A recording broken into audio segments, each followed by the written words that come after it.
बूढ़े कबूतर ने बताया कि यदि चैन से जीना है तो इन 3 बातों को औलाद से छुपा कर रखिए।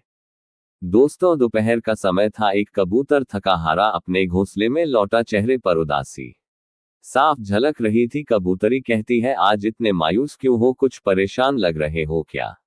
बात है, कबूतर कहता है, आज एक बूढ़े पिता को देखा, बेटे के दरवाजे से लौटते हुए चेहरे पर सवाल और आंखों में नमी थी। कबूतरी कहती है, ऐसा क्या देख लिया तुमने जो दिल इतना भारी हो गया? कबूतर कहता है, उन्होंने अपनी सारी कमाई बेटों के नाम कर दी थी, अब बेटा बहू उन्हें घर पर बोझ मानने लगे हैं। कबूतरी कहती है, तो फिर ऐसे में माता पिता क्या करे? कबूतर कहता है, कुछ बातें कभी औलाद से नहीं कहनी चाहिए वरना रिश्ते बोझ बनने लगते हैं। कबूतरी कहती है, क्या वो 3 बातें हैं? कबूतर कहता है, वो फिर कभी बताऊंगा, बस इतना जान लो कि आत्मसम्मान से जिया गया बुढ़ापा ही असली सुख है। कबूतरी कहती है, बिल्कुल चुप रहकर भी रिश्तों को बचाया जा सकता है। कबूतर कहता है, और अपनी उड़ान खुद तय करनी पड़ेगी, तभी अगली पीढ़ी भी उड़ना सीखेगी। तब कबूतर अपनी कबूतरी को एक सच्ची कहानी सुनाता है। प्रिय, ये कहानी ध्यान से सुनो, इससे बहुत कुछ सीखने को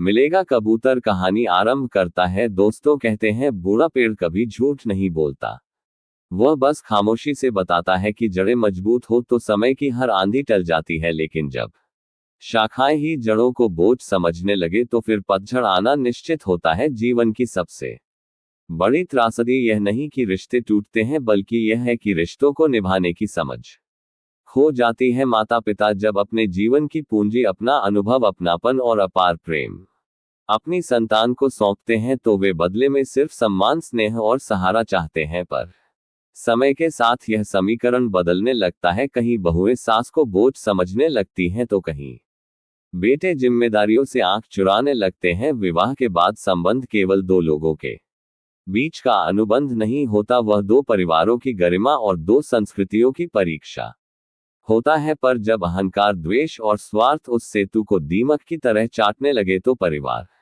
नाम का वह मंदिर धीरे धीरे खंडहर में बदलने लगता है। इस कहानी में हम केवल एक परिवार की टूटती बिखरती स्थिति को ही नहीं बताएंगे, बल्कि हम उस गढ़ सत्य से भी परिचित कराएंगे कि बुढ़ापा यदि सम्मान से नहीं जिया गया तो वह मृत्यु से भी बड़ी सजा बन जाता है। तो आइए एक ऐसे भावनात्मक और यथार्थ परक सफर पर चले जो हमें न केवल रिश्तों की अहमियत सिखाता है, बल्कि यह भी बताता है कि कौन सी बातें औलाद से छुपाना ही बुजुर्गों की सबसे बड़ी बुद्धिमानी होती है। चैन से जीना है तो इन 3 बातों को औलाद से छुपा लीजिए। नमस्कार प्रिय दर्शकों, हर हर महादेव। बुढ़ापा जीवन की वह संध्या है जहां हर कोई सिर्फ एक चीज चाहता है, सम्मान, शांति और स्नेह। लेकिन कई बार कुछ सच अगर वक्त रहते दिल में ही छुपा लिए जाएं तो यह अंतिम पड़ाव भी आनंदमय बन सकता है। आज की इस कथा में एक बूढ़ा कबूतर 3 ऐसी बातें बताता है जिन्हें हर माता पिता को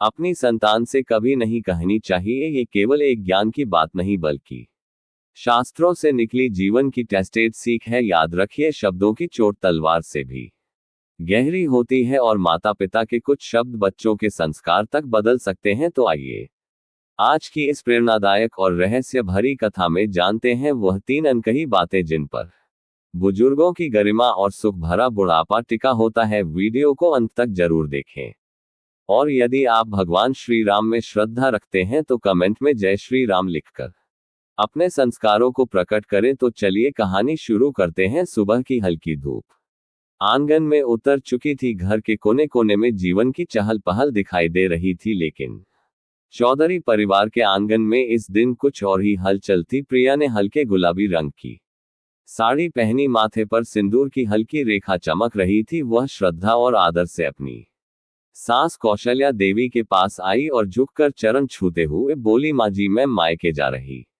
हूँ, भाई की शादी की तैयारियों के लिए मम्मी ने बुलाया है, थोड़ी खरीदारी करनी है। कौशल्या देवी ने शांत स्वर में उत्तर दिया, लेकिन बहू, तुम तो अभी 3 दिन पहले ही मायके से लौटी हो, अब फिर जाने की तैयारी कर रही हो? प्रिया ने सहजता से जवाब दिया। हाँ माँ जी, पर मेरी छोटी बहन भी आज मायके आई है, वह बार बार बाहर से नहीं आ सकती, इसलिए मम्मी ने आज ही खरीदारी तय की है, कौशल्या देवी ने संयमित स्वर में समझाया।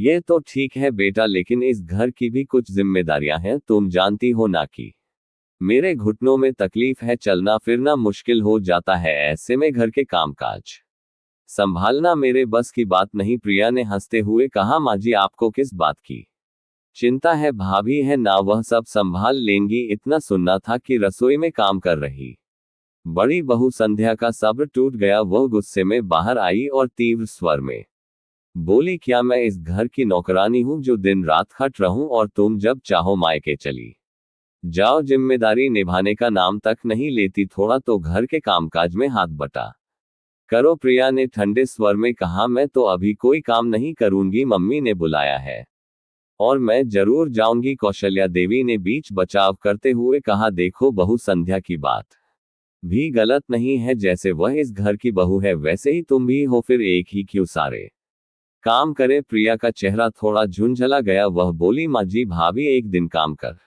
लेंगी तो क्या आसमान टूट पड़ेगा? संध्या फिर भड़क गई, यह हर दिन की बात है, तुम हमेशा काम से बचने के बहाने खोजती हो। अब प्रिया भी ताव में आ गई, आपको जलन होती है ना? अगर मैं मायके जाती हूँ, जब मेरे घर वाले बुलाएंगे तो मैं जरूर जाऊंगी, कौशल्या देवी ने शांत स्वर में कहा। लेकिन बेटा तुम्हें भी समझना होगा कि इस घर में तुम्हारी भी जिम्मेदारियां हैं। प्रिया ने नाराज होकर कहा, अब क्या जान दे दूं मैं अपना काम करती हूँ। संध्या ने गंभीर स्वर में कहा, तो ठीक है माँ जी, अब मैंने भी तय कर लिया है, मैं अकेले घर का कोई काम नहीं करूंगी। और पैर पटकते हुए अपने कमरे में चली गई। प्रिया ने भी दृढ़ता से कहा, ठीक है मत करो, लेकिन मैं तो मायके जरूर जाऊंगी। और वह अपने बैग के साथ घर से निकल गई। घर के आंगन में जैसे एक तूफान गुजर गया हो। राम प्रसाद चौधरी और कौशल्या देवी दोनों गहरे चिंतन में डूब गए। एक तरफ बड़ी बहू नाराज है, दूसरी तरफ छोटी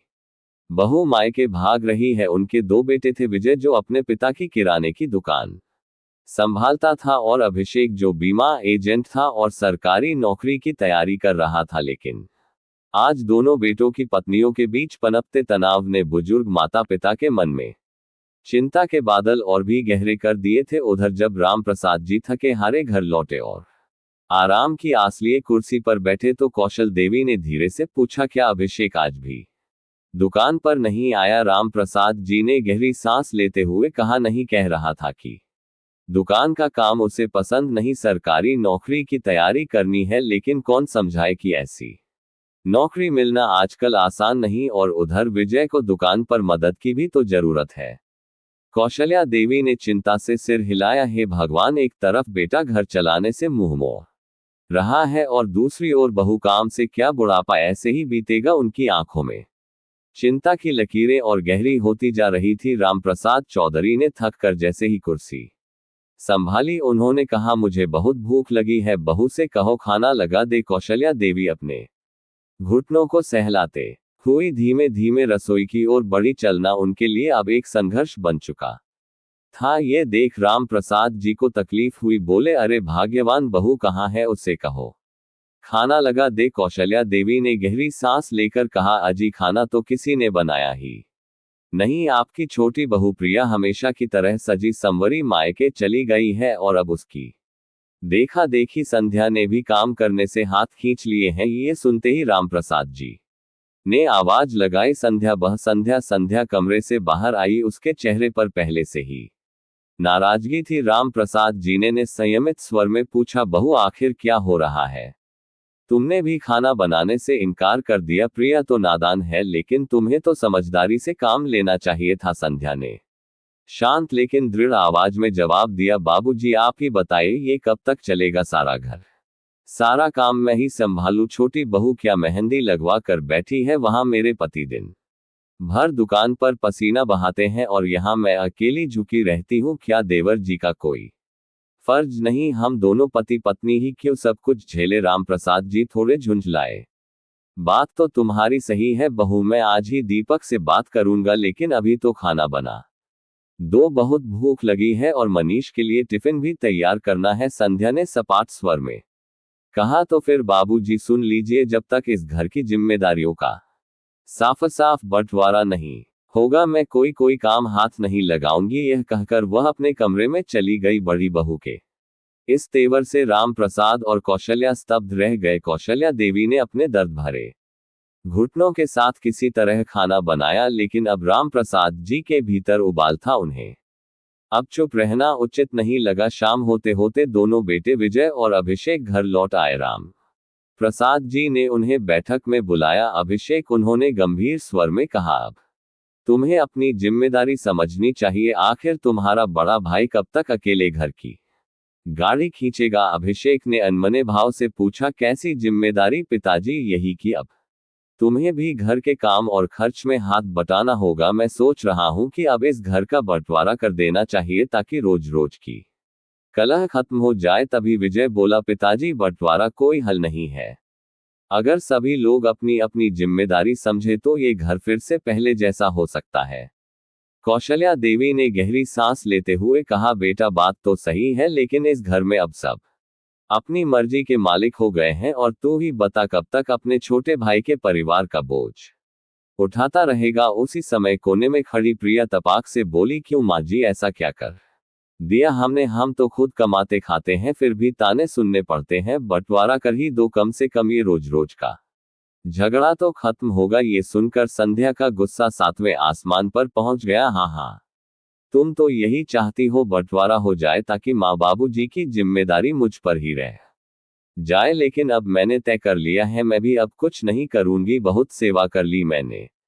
प्रिया भी पलट कर बोली, मैंने भी कोई ठेका नहीं ले रखा है इस घर का। कुछ ही देर में देवरानी और जेठनी में बहस छिड़ गई। स्वर ऊंचे हो चले। तभी विजय ने गुस्से से चिल्लाते हुए कहा, संध्या तुम्हारी हिम्मत कैसे हुई मेरे माँ बाबू जी को बोझ कहने की?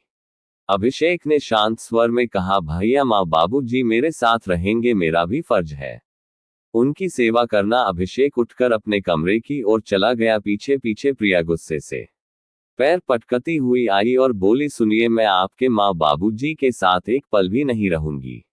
अभिषेक ने दृढ़ता से कहा, वे मेरे माता पिता हैं जिन्होंने मुझे जन्म दिया, पाला पोसा। बुढ़ापे में मैं उन्हें ऐसे नहीं छोड़ सकता। प्रिया ताव में बोली, वह सब मुझे नहीं पता, मैं सिर्फ आपके साथ रह सकती हूँ, बाकी कौन रहे कौन जाए मुझे मतलब नहीं। प्रिया ताव में आकर बोली, मैं तुम्हारे माँ बाप के साथ एक पल भी नहीं रह सकती। अभिषेक का गुस्सा अब काबू से बाहर हो चुका था। उसने तीखे स्वर में कहा, प्रिया अब बहुत हो गया, अपनी हद में रहो। अब इस बारे में कोई बहस नहीं होगी, मेरी बात तुम्हें माननी होगी। प्रिया भी बिना झुके बोली, मैं भी साफ कर चुकी हूं कि मैं तुम्हारे माँ बाप के साथ नहीं रहूंगी। इतना सुनते ही अभिषेक का धैर्य टूट गया। उसने आवेश में आकर प्रिया के गाल पर एक जोरदार थप्पड़ जड़ दिया। प्रिया सन रह गई। उसका चेहरा गाल पर हाथ रख के थरथरा उठा। उसने अभिषेक की ओर तीखी नजरों से देखा और कांपती आवाज में बोली, अपने माँ बाप के लिए तुमने मुझ पर हाथ उठाया, ये बहुत बड़ी गलती की है तुमने। अब देख लेना इसका अंजाम क्या होगा। करीब 1 घंटे बाद प्रिया मायके जा पहुंची। दरवाजे पर खड़ी वो सिसक रही थी। घर के आंगन में आवाज लगाई, माँ कौशल्या देवी और राम प्रसाद चौधरी की आवाज सुनकर कमरे से बाहर आए। बेटी की हालत देखकर वे हैरान रह गए। प्रिया की माँ दौड़ती हुई आई, बेटी क्या हुआ, तू इस वक्त क्यों आई है, सब ठीक तो है? प्रिया ने आंसू पूछते हुए कहा, माँ आपने मेरा रिश्ता किस घर में कर दिया? राम प्रसाद चिंतित हो उठे। बेटी बात क्या है, खुलकर बता तो सही। प्रिया अब फूट फूट कर रोने लगी, पिताजी उस घर में मेरा दम घुटता है, सारा दिन घर का काम करो फिर भी ताने सुनो, और अब अभिषेक कहता है कि अगर घर में रहना है तो माँ बाबू जी की से सेवा करनी होगी। कौशल्या देवी चौकी, क्या उन्होंने मेरी बेटी को घर की नौकरानी समझ रखा है? प्रिया बोली, मैं खाना बनाऊं, घर संभालूं, सास ससुर के पैर दबा, और जब मना किया तो मेरे पति ने मुझ पर हाथ उठा दिया। राम प्रसाद चौधरी का चेहरा गुस्से से लाल हो गया। उनकी यह हिम्मत कैसे हुई? कौशल्या ने शांत स्वर में कहा, बेटी तुमने अब तक जो सहा वह तुमने खुद उन्हें करने दिया। अगर पहले दिन से विरोध करती तो इतनी हिम्मत ना होती उनकी। प्रिया ने रोते हुए कहा, माँ मैं तो यही सोचती थी कि जैसे तैसे मेरा घर बस जाए, इसलिए सहती रही।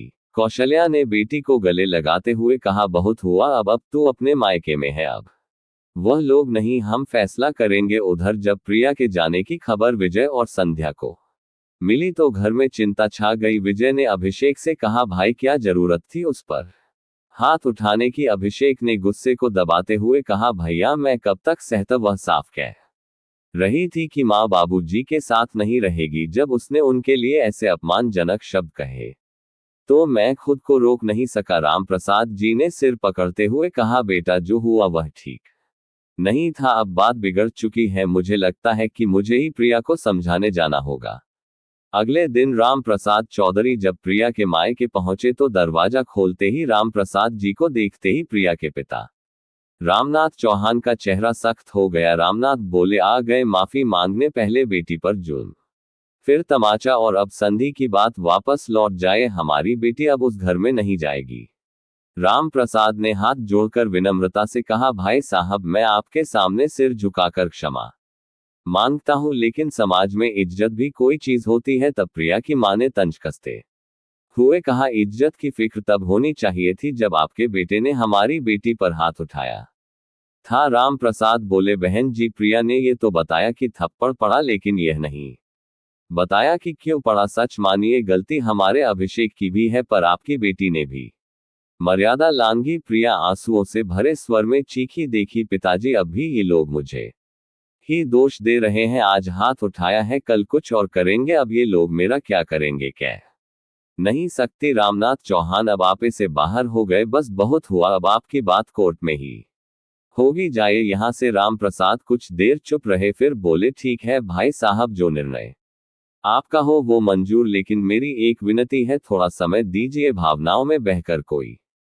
फैसला मत ली दीजिए। रामप्रसाद ने कहा, समधी जी आपका एक फैसला दो घरों को उजाड़ भी सकता है और जोड़ भी सकता है। कृपया अपनी भावनाओं को थोड़ा संतुलित कीजिए। बेटी की गलती को समझिए और बात को बढ़ाने से पहले सोच समझ लीजिए। रामप्रसाद चौधरी ने नम्रता से कहा, लेकिन प्रिया की मां ने कठोर स्वर में उत्तर दिया, आप अपनी चिंता कीजिए, हमारी बेटी का घर हम दोबारा बसा लेंगे, लेकिन जिस तरह का व्यवहार आपने और आपके परिवार ने हमारी बेटी के साथ किया है उसका हिसाब अब हम अपने तरीके से करेंगे। कृपया अब यहां से चले जाए। रामप्रसाद जी गहरे निराश हो गए। उन्होंने हाथ जोड़कर क्षमा मांगी, पर सामने कठोर चेहरों पर कोई असर न हुआ। थके कदमों से वे वापस लौट आए। घर पहुंचते ही कौशल्या देवी ने चिंता से पूछा, क्या हुआ जी, बहू को अपने साथ नहीं ला पाए। रामप्रसाद जी ने सिर झुकाकर कहा, नहीं, मैंने बहुत समझाया, क्षमा भी मांगी, लेकिन ना प्रिया मानने को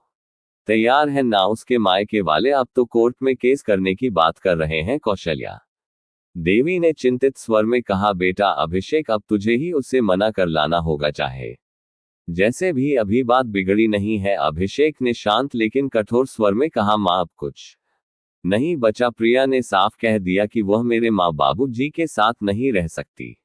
ऐसी सोच रखने वाली पत्नी की मुझे जरूरत नहीं। उसे वहीं रहने दीजिए जहां तक केस की बात है। उन्हें जो करना है करे। कौशल्या देवी ने गंभीर लहजे में कहा, बेटा इसी तरह की जिद और अहंकार से ही परिवार बिखरते हैं। अब भी समय है, बात को सुलझाने की कोशिश करो।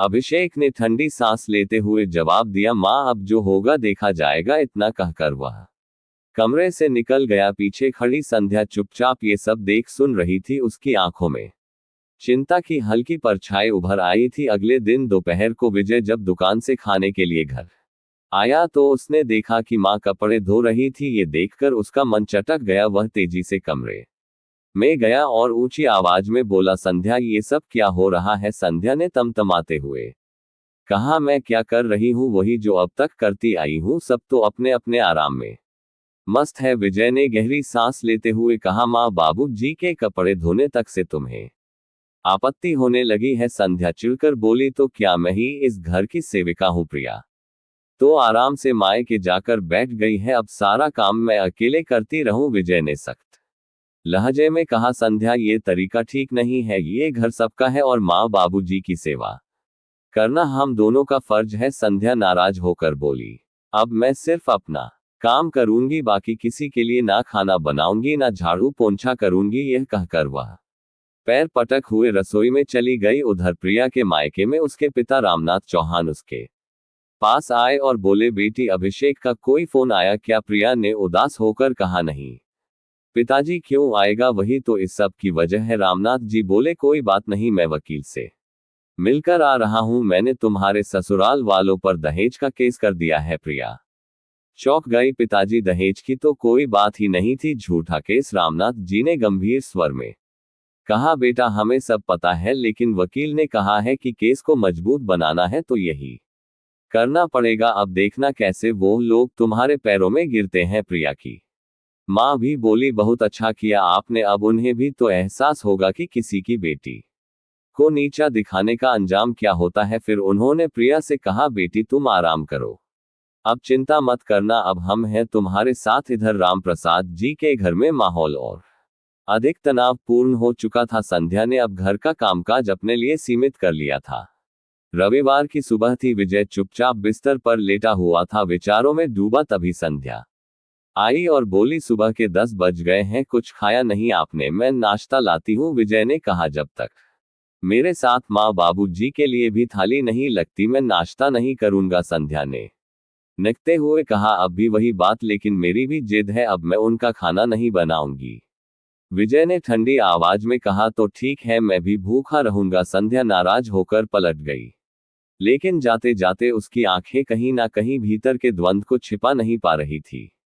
अगले दिन सुबह का समय था। विजय चौधरी चुपचाप अपने कमरे में बैठा था, मन में गहरी खामोशी पसरी हुई थी। संध्या कमरे में आई और बोली, सुबह के 10 बजे बज चुके हैं, नाश्ता तैयार है, रात को भी बिना खाए सो गए थे। विजय ने शांत स्वर में कहा, मैं तभी खाऊंगा जब माँ बाबू जी के साथ बैठकर खा पाऊं, तुम उनका भी नाश्ता बनाओ, वह मंदिर से लौटते ही हो। संध्या तुनक कर बोली, अभी तक उसी बात को पकड़े हुए हो, मेरी भी जिद है, अब मैं उनका खाना नहीं बनाऊंगी, विजय ने ठंडे स्वर में जवाब दिया। ठीक है, फिर मैं भी खाना नहीं खाऊंगा। ये सुनते ही संध्या का पारा चढ़ गया। वह गुस्से से बोली, अगर तुम्हारा यही रवैया रहा तो मैं भी प्रिया की तरह अपने मायके चली जाऊंगी, विजय ने गंभीर आवाज में कहा। जाओ, तुम्हें किसने रोका है? संध्या पैर पटक हुए बोली, ठीक है, फिर सुन लो, अगर एक बार चली गई तो वापस कभी नहीं लौटूंगा। मनाथ शुक्ला दरवाजा खोलते ही हैरान रह गए। अरे बिटिया, अचानक यहाँ ना कोई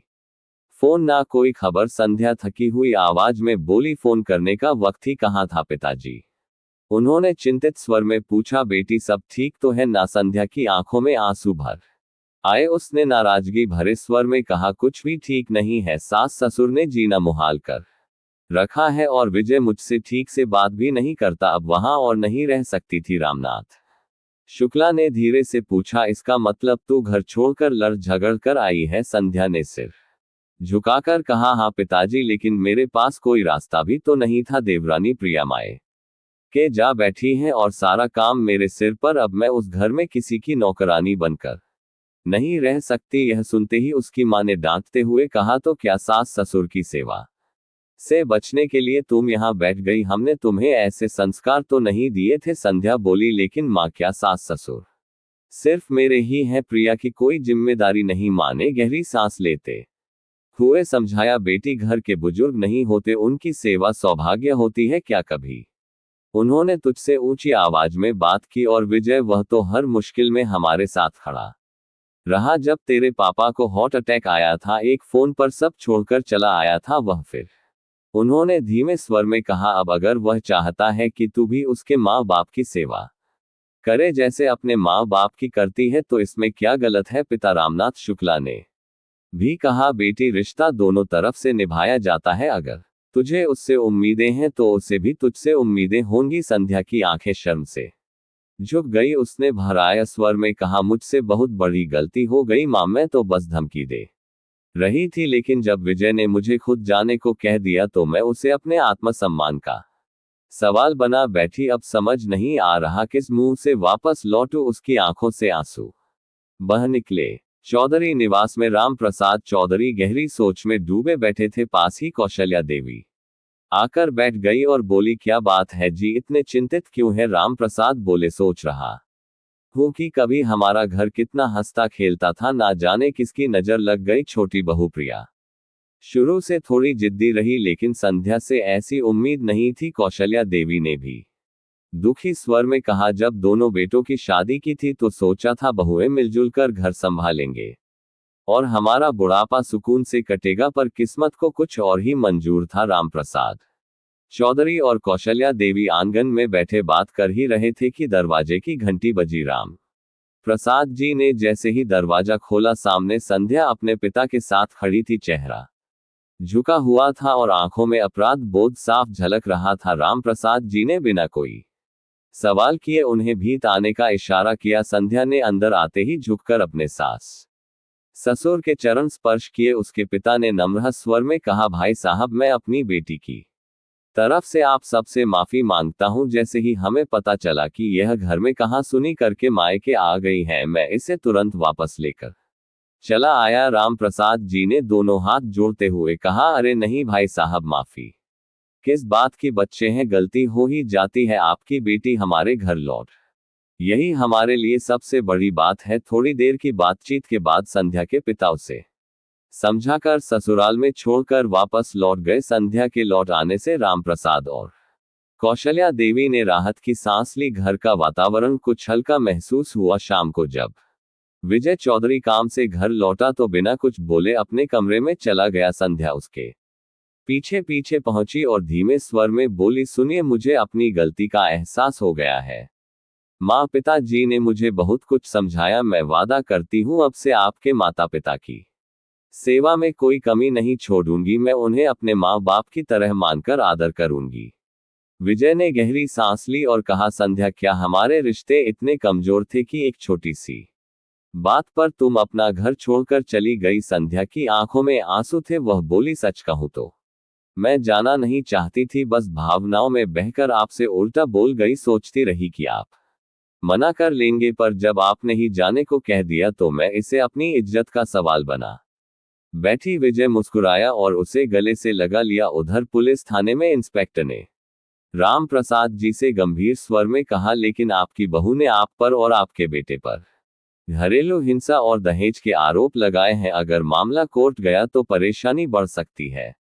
आपके पास 24 घंटे हैं समझौता कर, वरना हम कार्रवाई करेंगे। राम प्रसाद जी ने गहरी सांस लेते हुए कहा, इंस्पेक्टर साहब, मैं पूरी कोशिश करूंगा। हमारे परिवार की इज्जत दांव पर है। शाम को जब अभिषेक और विजय दोनों घर लौटे तो राम प्रसाद जी ने उन्हें पूरी बात बताई। पुलिस केस और आरोपों की बात सुनकर अभिषेक चौधरी गुस्से में भर गया। बाबूजी, उन्होंने झूठा केस कर दिया, मैं अब चुप नहीं बैठूंगा। अभिषेक गरजा। विजय ने शांति से कहा, भाई, गुस्से से कुछ नहीं होगा, फोन करो, बात करो, शायद बात बन जाए। अभिषेक ने तुरंत प्रिया को फोन लगाया, लेकिन कॉल उसके पिता ने उठाया। पिताजी, इतनी छोटी बात पर आपने पुलिस केस कर दिया। आप जानते हैं मैंने गलती की, लेकिन झूठे दहेज के आरोप, मेरे माँ बाबूजी का क्या दोष था? अभिषेक ने भावुक स्वर में कहा। प्रिया के पिता ने कठोर स्वर में कहा, अब कोई बात नहीं करनी है, हमारी अगली मुलाकात कोर्ट में होगी, ठीक है? अभिषेक ने गुस्से में कहा, तो फिर कोर्ट में ही सच सामने आएगा। अगले ही दिन विजय एक अनुभवी वकील से मिला और केस की पूरी जानकारी दी। मामला कोर्ट में चला गया। हर दिन राम प्रसाद और कौशल्या देवी की आंखों में चिंता साफ झलकती। कई महीने बीत गए। एक शाम जब राम प्रसाद और विजय कोर्ट से लौटे तो संध्या ने पानी थमा हुए पूछा, क्या हुआ, कुछ खबर है? विजय मुस्कुराया, भगवान ने हमारी सुन ली, केस खत्म हो गया, हम जीत गए। घर में जैसे खुशियों की लहर दौड़ गई। कौशल्या देवी की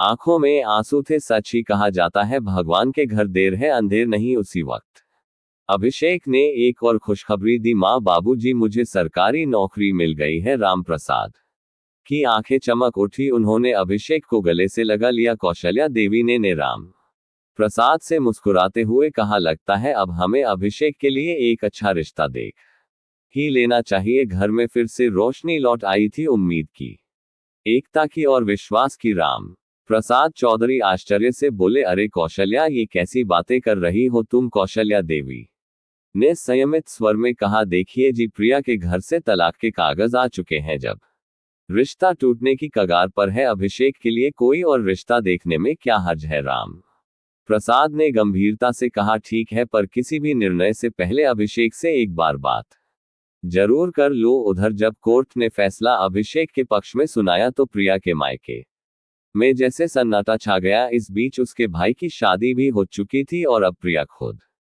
को भीतर से टूटा हुआ महसूस कर रही थी। चिंता से भरे प्रिया के पिता ने अपनी पत्नी से कहा, भाग्यवान, इन वकीलों के चक्कर में हम बुरी तरह फंस गए। उधर उन लोगों का तो नसीब खुल गया, अभिषेक को सरकारी नौकरी भी मिल गई। प्रिया की मां ये सुनकर स्तब्ध रह गई। हम तो सोच रहे थे कि उन्हें जेल भेजेंगे, पर यहाँ तो उल्टा हो गया। उसी वक्त प्रिया आकर उनके पास बैठ गई। मां बोली, जो होना था हो गया, अब तुम्हारे लिए कोई अच्छा रिश्ता देख लेते हैं, समय रहते तुम्हारी जिंदगी फिर से संवा। प्रिया झल्ला हुए बोली, क्या जरूरत है फिर से शादी की? अगर अगली बार भी वही हाल हुआ तो मैं अब दोबारा शादी नहीं करूंगी। उसके पिता ने शांत किंतु दृढ़ स्वर में कहा, बेटी, तलाक के कागज पर तुम्हारे ही दस्तखत हैं। समाज में ऐसे कितने दिन तक बैठे रहोगी? रिश्तेदार बातें बनाएंगे, हमारी भी जिम्मेदारी है। प्रिया ने रंधे स्वर में कहा, जब मैंने ससुराल छोड़ा था आपने कहा था ये तुम्हारा घर है, आराम से रहो, अब क्या बदल गया? पिता ने हल्के से सिर झुकाते हुए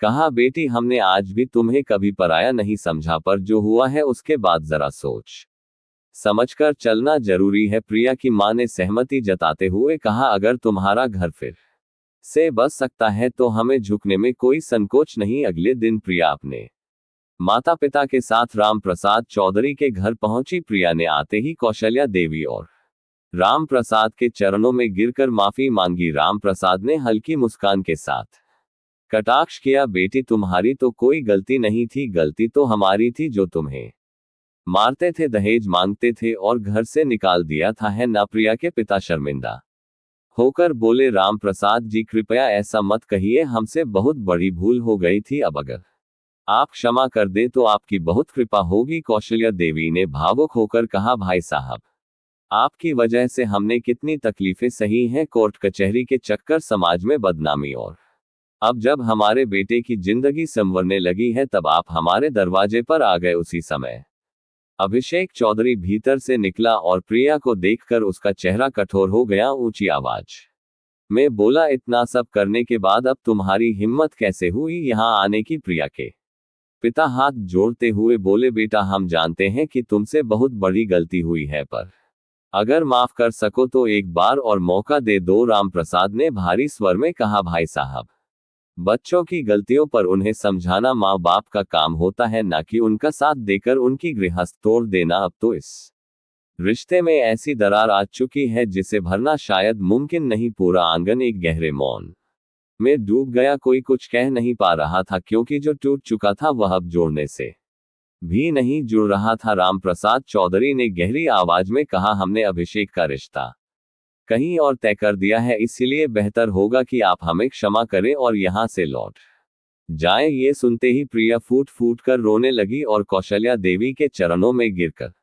गिड़गिड़ा हुए बोली, माँ जी, बाबूजी, एक आखिरी मौका दे दीजिए, मैंने बहुत बड़ी भूल की है, लेकिन अब मैं वैसी गलती दोबारा कभी नहीं करूंगी, मुझे माफ कर दीजिए, मुझे इस घर से मत निकालिए। अभिषेक ने दूर खड़े ठंडे स्वर में कहा, तलाक के कागज तो तुमने ही भेजे थे ना, अब अचानक इस घर की याद क्यों आ गई? बेहतर होगा अभी के अभी यहां से चली जाओ, नहीं तो मजबूरन मुझे सख्ती बरतनी पड़ेगी। प्रिया के पिता हाथ जोड़ते हुए बोले, ठीक है बेटा, गलती हमारी थी, उसका फल भी हमें ही भुगतना होगा, हम जा रहे हैं। जैसे ही वे लोग मुड़ने लगे, राम प्रसाद चौधरी ने गहरी सांस लेते हुए आवाज लगाई, रुकिए भाई साहब। फिर उन्होंने कौशल्या देवी की ओर देखा और बोले, हमने अभी केवल रिश्ते के लिए हाँ भरी है, पक्की बात तो नहीं हुई। अगर हम उन्हें मना कर देंगे तो थोड़ी बहुत बदनामी जरूर होगी, लेकिन अगर एक बहू की गलती को कभी ना माफ करके उसकी पूरी जिंदगी को उजाड़ दिया तो वह हमारे लिए एक भारी पाप होगा। कौशल्या देवी ने थोड़ी देर सोचकर कहा, आप सही कह रहे हैं, लेकिन सवाल यह है कि क्या अभिषेक इसके लिए तैयार होगा? अब सबकी निगाहें अभिषेक चौधरी की ओर टिक गई। आंगन में कुछ पल के लिए गहरा सन्नाटा छा गया। फिर अभिषेक ने प्रिया की ओर देखा, उसकी आंखों में पश्चाताप और सच्चाई झलक रही थी। उसने धीमे स्वर में कहा, प्रिया, सच कहूं तो मैं कभी भी तुमसे दूर नहीं होना चाहता था, लेकिन जब तुमने मेरे माँ बाबूजी के साथ वह सब किया, मैं बर्दाश्त नहीं कर पाया। वह कुछ पल रुका, फिर बोला, मुझे खुशी है कि तुम्हें अपनी गलती का एहसास हुआ। गलती तो मुझसे भी हुई थी, जो गुस्से में आकर तुम पर हाथ उठा बैठा, लेकिन अब मैं तुम्हें खोना नहीं चाहता। मेरी जिंदगी अधूरी है तुम्हारे बिना, वापस आ जाओ। प्रिया की आंखों से आंसुओं की धार बहने लगी। उसने कांपते स्वर में कहा, धन्यवाद अभिषेक, आपने मुझे माफ कर दिया, यही मेरे लिए सबसे बड़ी बात है। घर का वातावरण एकदम बदल गया। रामप्रसाद और कौशल्या देवी ने संतोष की सांस ली। प्रिया के माता पिता की आंखों में भी राहत झलक लगी। अब घर में फिर से रोशनी लौट आई थी। यह कथा हमें यही सिखाती है, अहंकार, गलतफहमी और पल भर का क्रोध वर्षों के रिश्तों को तोड़ सकता है, लेकिन समय रहते पश्चाताप, क्षमा और प्रेम से उसे फिर से जोड़ा भी जा सकता है। अब आइए जानते हैं वे 3 महत्वपूर्ण बातें जो माता पिता को कभी भी अपनी संतानों के सामने नहीं करनी चाहिए, ताकि उनके भविष्य पर कोई नकारात्मक छाया न पड़े। दोस्तों, अब मैं आपको एक दूसरी कहानी के माध्यम से समझाने का प्रयास कर रहा हूं। राहुल और अनुजा की शादी को अभी चांदनी रातें देखे ज्यादा दिन नहीं हुए थे कि घर में तूफान के पहले संकेत मिल लगे। शांता देवी, जो खुद कभी एक कठोर सास की हुकूमत झेल चुकी थी, अब अपनी बहू पर उसी रियासत की महारानी बनने लगी। सुबह सूरज की पहली किरण नहीं, बल्कि सांस की खड़खड़ी आवाज अनुजा की नींद तोड़ती। उस दिन तो हद ही हो गई। तड़के 4 बजे दरवाजे पर ऐसे धड़ाहट हुई जैसे पुलिस छापा मारने आई हो। बहू, उठ जाओ, बहुत काम पड़ा है, आवाज आई। अनुजा आंख मसलते हुए उठी, मन में खींच, चेहरे पर थकान। दरवाजा खोला तो सामने खड़ी सास जी। शुरू हो गई, अरे महारानी, अब तक बिस्तर में पड़ी है। एक मैं थी जब मेरी सास होती थी तो मुझसे पहले मुर्गा भी नहीं बांध देता था, और देखो इसे जानबूझकर सो रही है। फिर आंखें तरेर और कहा, आज झाड़ू पोंछा, बर्तन, कपड़े, नाश्ता, दोपहर का खाना सब तुझसे ही होगा। मेरी सहेलियां भी आने वाली हैं, वह कह रही थी कि तेरे हाथ का खाना बहुत स्वादिष्ट होता है, जल्दी से सब निपटा ले। बहू अनुजा मन ही मन बुदबुदा आई, जैसे मैं पहली बार बेलन पकड़ रही हूं। सासू मां को तो बस मौका चाहिए लड़ने का। उनकी बेटी तो रजाई में रानी बनी सो रही होगी, उसे कुछ क्यों नहीं कहती। उसे याद आया, अरे ये सब तो पड़ोस की रुक्मिणी चाची ने सिखाया था सासू मां को बहू को कैसे ठिकाने लगाओ। कोर्स में टॉप किया है उन्होंने। अनुजा के अपने घर की तस्वीर भी कम दिलचस्प नहीं थी। वहां उसकी मां भी अपनी बहुओं पर तानाशाह बन बैठती थी। अब खुद पर वही कहर टूट रहा था। मन में सोचने लगी, अब बहुत हो गया, राहुल से कहकर एक कोना अलग करवा लेना चाहिए। उसकी तनख्वाह में हम दोनों चैन से जी सकते हैं। जब माँ जी को अपनी बेटी की शादी की इतनी जल्दी है, तो हमें अलग रहने में क्या बुराई। राहुल 4 भाई बहनों में सबसे बड़ा था। उसकी शादी इस उम्मीद में करवाई गई थी कि बहू आकर घर संभाले, लेकिन अनुजा कोई धूप में सूखी रोटी खाने वाली नहीं थी। वह भी मायके में लाड प्यार में पली थी, जहां रसोई में उसका नाम तक दर्ज नहीं था। शिव चर्चा से लौटकर जैसे ही सासू मां ने घर में कदम रखा, वैसे ही फिर बम फूटा। बहू, तेरे मायके वालों ने तुझे क्या सिखाया है? मेरी सहेलियों ने तो मेरी नाक कटवा दी तेरी बुराई करके। अब तो खेतों में भी काम करेगी। जब तुझे हाथ पैरों में छाले पड़ेंगे तब समझ जाएगा रोटियों की अहमियत। अब की बार अनुजा भी चुप नहीं रही। माँ जी, मैं मायके में रानी बनकर रहती थी, खाना बनाना तो छोड़िए, झूठा गिलास तक नहीं उठाया कभी। यहाँ सारा काम करती हूँ, फिर भी आपको मुझसे शिकायत ही रहती है। अगर मेरा काम पसंद नहीं तो आप खुद कर लीजिए, मैं किसी की गुलाम नहीं। मित्रों, ये सुनकर शांता देवी का चेहरा क्रोध से कांपने लगा, जैसे अभी आसमान से बिजली गिरा देंगी। अनुजा की बात सुनते ही शांता देवी का चेहरा गुस्से से तमतमा उठा। क्या मुझसे जुबान लड़ाएगी तू? अपनी सास के सामने महारानी बनेगी? यह कहते हुए उन्होंने गुस्से में आकर अनुजा के गाल पर एक जोरदार तमाचा जड़ दिया। ये थप्पड़ गुस्से में था या सोच समझकर मारा गया, कोई नहीं समझ पाया। घर में उस वक्त राहुल की बहन और दोनों छोटे भाई मौजूद थे। थप्पड़ की आवाज इतनी तेज थी कि मोहल्ले की 2-3 औरतें भी दरवाजे पर आ गई। अनुजा को यह अपमान ऐसा चुभा कि उसकी आंखों से आंसू बहने लगे। बिना कुछ कहे वह रोती हुई अपने कमरे में चली गई और दरवाजा जोर से बंद कर लिया। उसका मन अब किसी से नहीं मिलना चाहता था। अंदर से ठान लिया, अब ये दरवाजा सिर्फ राहुल की आवाज पर खुलेगा। उधर राहुल के छोटे भाई आदित्य और निखिल बड़े सोच में पड़ गए। वे आपस में चर्चा करने लगे कि जब भैया और बाबूजी लौटेंगे तो उन्हें क्या क्या बताया जाए और किसकी तरफदारी करनी है। घर में 2 खेमे बन चुके थे, एक और शांता देवी और उनके समर्थक जो अपनी बात को सही ठहराने की स्क्रिप्ट तैयार कर रहे थे, और दूसरी ओर अनुजा अपने कमरे में तन्हा अपने घावों को सहला रही थी। शाम ढल चुकी थी। राहुल और उनके पिताजी हरिराम जी जैसे ही ऑफिस से लौटे घर का सन्नाटा देखकर चौंक गए। हर दिन घर में घुसते ही रसोई से खाने की खुशबू आती थी, लेकिन आज तो जैसे सब कुछ बर्फ बन गया हो। हरिराम जी ने पूछा, अरे आज घर में इतना सन्नाटा क्यों है और यह अंधेरा कैसा? ये सुनते ही शांता देवी रोने लगी और रोते रोते उन्होंने अपना पक्ष कुछ इस अंदाज में सुनाया कि जैसे अनुजा ने घर को तहस नहस कर दिया हो। उनके साथ साथ बेटा निखिल भी मां की हर बात में हामी भरता रहा। शांता देवी की कहानी सुनकर राहुल का माथा ठनक गया। वह सीधा अनुजा के कमरे की ओर बढ़ा और दरवाजे पर जोर से दस्तक दी। अंदर अनुजा आईने के सामने खड़ी थी। उसने जानबूझकर बालों को थोड़ा बिखेर लिया था ताकि थप्पड़ का दर्द और अपमान उसके चेहरे से साफ झलके। दरवाजा खुलते ही वह जोर जोर से रोने लगी। राहुल ने गुस्से को दबाते हुए पूछा, सच सच बताओ अनुजा, क्या हुआ है? अनुजा कुछ कहती उससे पहले ही शांता देवी चिल्लाए, अब तू अपनी बीवी से पूछ रहा है? हाँ पूछ ले, बड़ी बेचारी बन रही है वो। अब तू माँ का आंचल छोड़, बीवी का पल्लू पकड़। राहुल ने पलटकर कहा, माँ जरा चुप रहिए, मैं बात कर रहा हूँ। फिर अनुजा की ओर मुड़ते हुए बोला, बताओ क्या हुआ था? लेकिन इस बार बीच में हरिराम जी आ गए। अरे नालायक, माँ से जुबान चलाता है, किसके इशारे पर बोल रहा है? कहीं ससुराल वालों की सीख तो नहीं ले आया? राहुल ने संयमित होकर कहा, पिताजी इसमें ससुराल का क्या लेना देना है? पहले सच्चाई तो जान लीजिए। बात इतनी बड़ी कि बातों का तीर बहस की तलवार बन गया। फिर वही हुआ जिसका डर था, बात बंटवारे पर आ पहुंची। हरिराम जी ने कहा, तुमसे घर नहीं संभलता तो अलग हो जाओ, हिस्सा लो और चैन से रहो। हमें भी अब अपनी उम्र के हिसाब से सुकून चाहिए। राहुल भी अब चुप नहीं रहा। ठीक है पिताजी, कर दीजिए बंटवारा, शायद यही ठीक होगा, लेकिन कभी माँ को भी तो समझाए। हरिराम जी ने ठंडी सांस लेते हुए कहा, बहुत हो गया राहुल, कल पंचायत में फैसला होगा। अगले दिन गांव की पंचायत बुलाई गई। खेत मकान सामान सबकी सूची बनाई गई। फैसला हुआ कि 20 बीघा जमीन तीनों बेटों में बराबर बटेगी, लेकिन जो बेटा माँ बाप की सेवा करेगा उसे अतिरिक्त 2 बीघा दी जाएगी।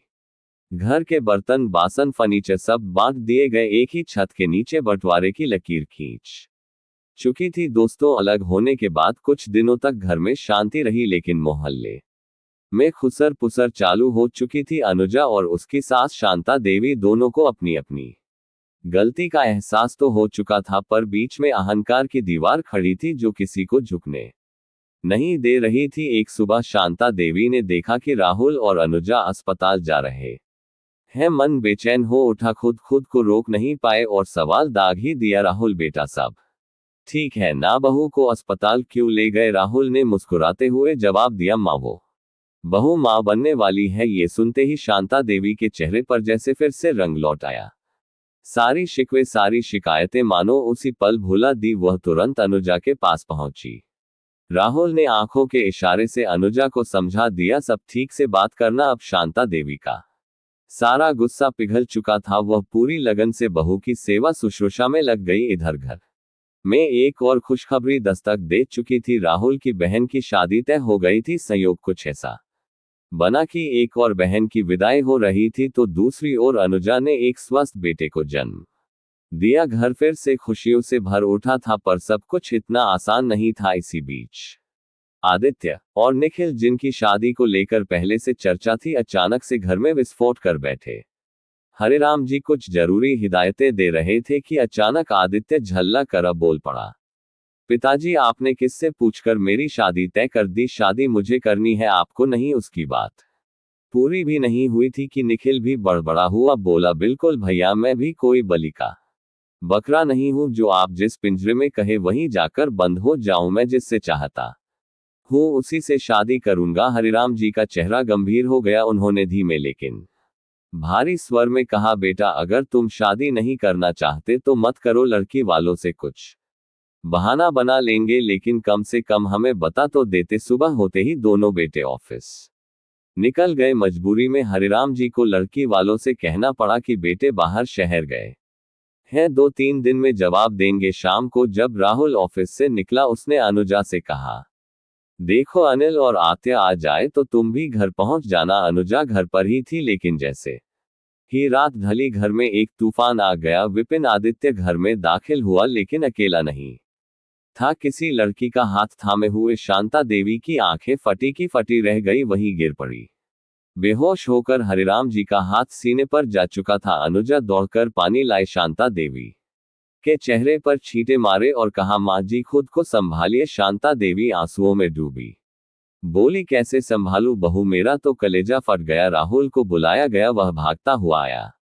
माँ बाप की हालत देख उसकी आंखों में भी आंसू छलक पड़े। फिर वह विपिन की ओर घूमा और कड़क आवाज में बोला, यह क्या तमाशा है। विपिन तमा तमा कर बोला, भैया आप तो इस परिवार से अलग हो चुके हो, इसलिए बेहतर है कि आप इसमें ना बोले। फिर उसने जो कहा उससे सब हक्के बक्के रह गए। जब माँ बाप ने मेरी मर्जी के खिलाफ लड़की चुन ली तो मैंने अपनी पसंद की लड़की से शादी कर ली। इसमें गलत क्या है? अगर आप लोग उसे इज्जत से अपनाते हैं तो ठीक है, वरना मैं ये घर छोड़ दूंगा। दोस्तों, बात यहीं खत्म नहीं हुई। इतना कहकर आदित्य अपने कमरे में चला गया और दरवाजे को बंद कर लिया। थोड़ी देर बाद निखिल घर में दाखिल हुआ। शांता देवी को रोते देख फौरन घबरा गया। माँ, ये क्या हो रहा है, इतना रो क्यों रही हो? निखिल ने घबराकर पूछा। शांता देवी रंधे स्वर में बोली, तेरा छोटा भाई आदित्य किसी लड़की को लेकर घर में घुस आया है, बिना बताए शादी कर ली। निखिल ने शांत लेकिन दृढ़ आवाज में जवाब दिया, हाँ माँ, मुझे सब पता है। लड़की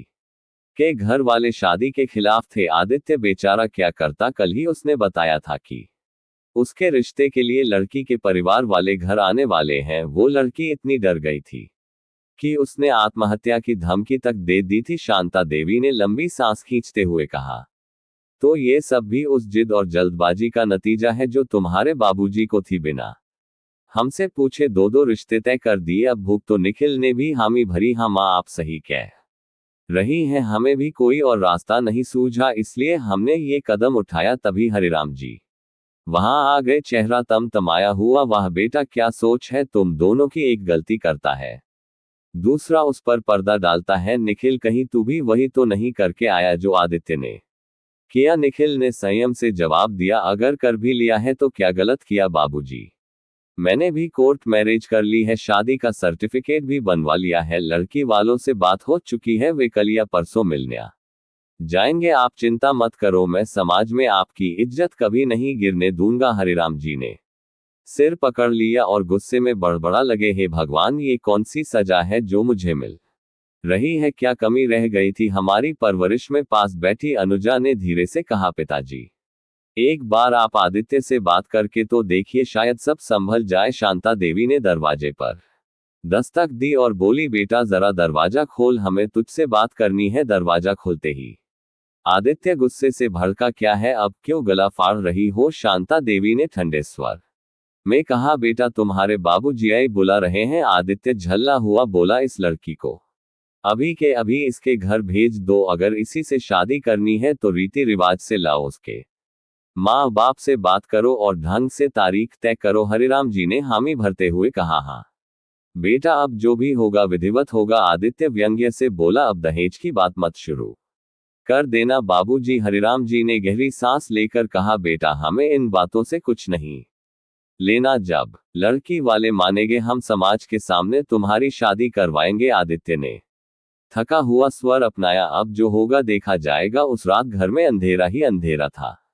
शांता देवी और हरिराम जी दोनों बिस्तर पर लेटे लेटे छत निहारते रहे, ना नींद थी ना चैन। इधर शाम को जब राहुल ऑफिस से लौटा, अनुजा ने मोहल्ले की औरतों से सुनी सारी बातें उसे सुना दी। राहुल ने माथा पकड़ लिया, हे भगवान, ये सब क्या हो गया? वह फूट फूट कर रोने लगा। अनुजा ने उसे थाम हुए कहा, अब रोने से क्या होगा? आपने उन्हें समझाया क्यों नहीं? राहुल ने गुस्से में कहा, तूने समझाया क्या? अनुजा ने शांति से जवाब दिया, मैंने बहुत समझाया लेकिन वे खुद को बोझ समझने लगे थे। यही कहकर चले गए। राहुल ने दुख में डूबे स्वर में कहा, तीन तीन बेटे होने के बावजूद माँ बाबूजी दर दर भटक रहे हैं, अब लोग क्या कहेंगे? उधर निखिल भी अपनी पत्नी को घर ले आया। अब मोहल्ले में यह चर्चा आम हो चुकी थी कि दोनों छोटे बेटे अपनी दुनिया बना चुके हैं, लेकिन माँ बाप के लिए उनके दरवाजे बंद हो गए हैं। रोज घर में पार्टियों का शोर होता, मोहल्ले वालों से झगड़े भी होते, किसी को शिकायत करने की हिम्मत नहीं होती, लेकिन हर किसी की आंखों